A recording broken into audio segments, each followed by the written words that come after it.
this is Annette, and I'm going to be showing you today how to make a picture tile. We are actually going to be making coasters. Okay, so what you're going to be needing is a tile, Mod Podge, and a sponge. Now this Mod Podge is dishwasher proof, so it's waterproof, and this works best when you're making tile coasters. These are just some of the pictures I'm going to be using for the tile coasters, and I did this on my camera with a app.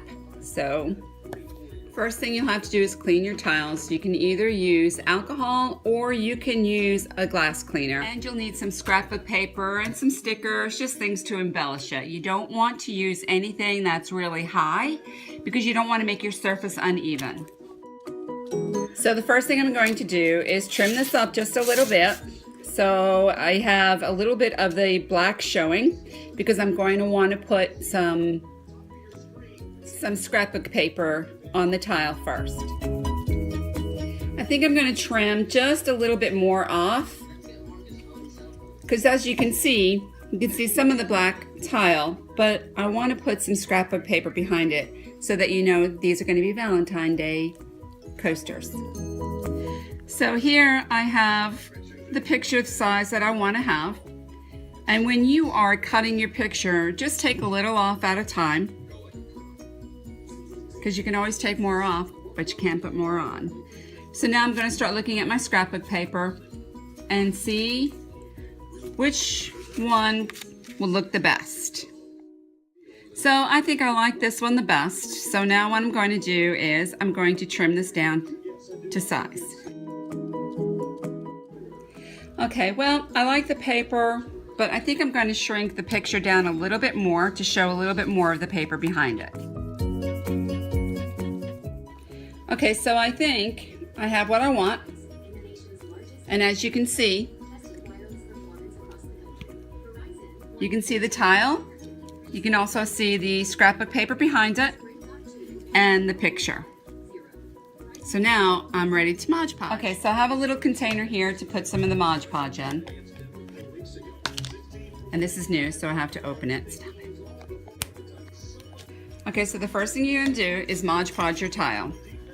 Now you don't want to put too much on, but you want to put just enough. So you want a nice thin layer and put it all over the tile. So now you want to get your paper and you want to put it on as centered as you can. Now you want to rub it and make sure it's nice and flat. You have no bubbles in it. Okay, now you want to Mod Podge over that.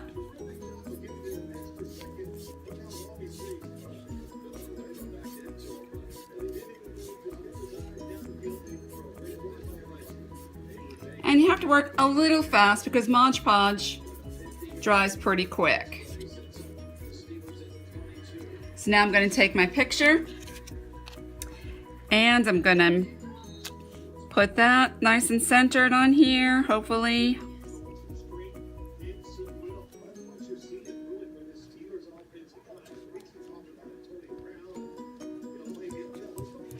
And I'm going to smooth it out. And I'm going to Mod Podge on top of the picture.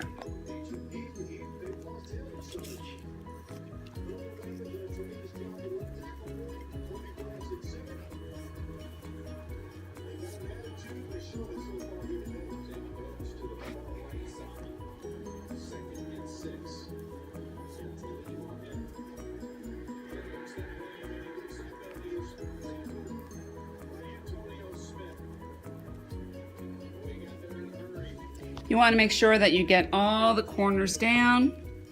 So you might want to run your finger over it just to make sure that everything is smooth, there's no bubbles, and nothing is raising up.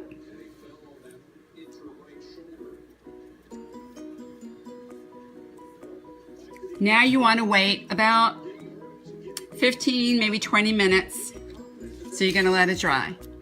In the beginning of this video, I said to wait between 15 to 20 minutes between coats. However, with this waterproof Mod Podge, you have to wait an hour to 2 hours in between coats. And you're gonna repeat those steps for your next tiles. I'm making 4.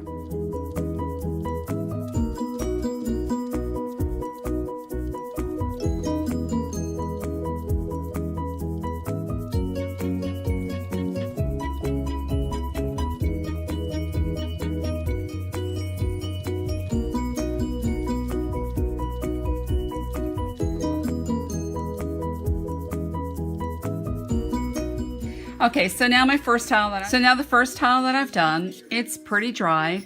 So now I'm gonna look at all my embellishments here and see if there's anything I want to put on it, or maybe I want to leave it the same. So I never really throw out any scraps of my scrapbook paper because you can always use them for different things. So now I'm just gonna, look at all this and see if I want to put something else on here. I don't know, that kind of looks cute a little bit. These are foam ones, and I'm afraid that they might be just a little bit too big, but maybe if I put it up in the corner where a glass won't go, it'll be okay. So this is where your creative mind really comes in at, try different things, different sizes, until you come up with something that you like. Got it. Okay, so I think I like what I have here. I think it looks pretty nice.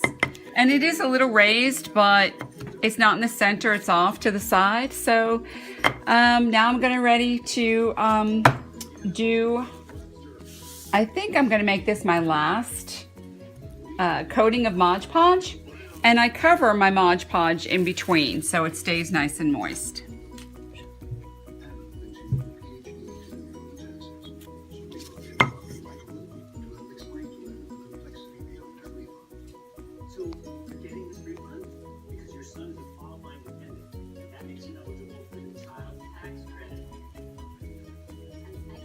So I'm putting the Mod Podge over the embellishment as well.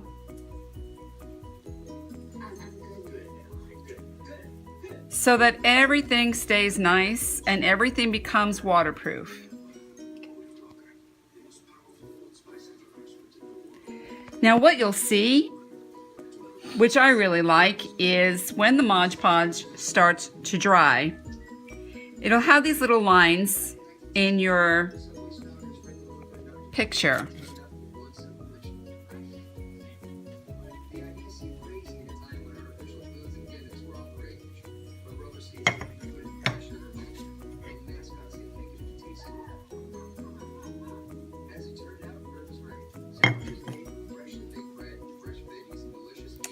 Okay, now I'm going to leave this one to dry and I'm going to finish my other one.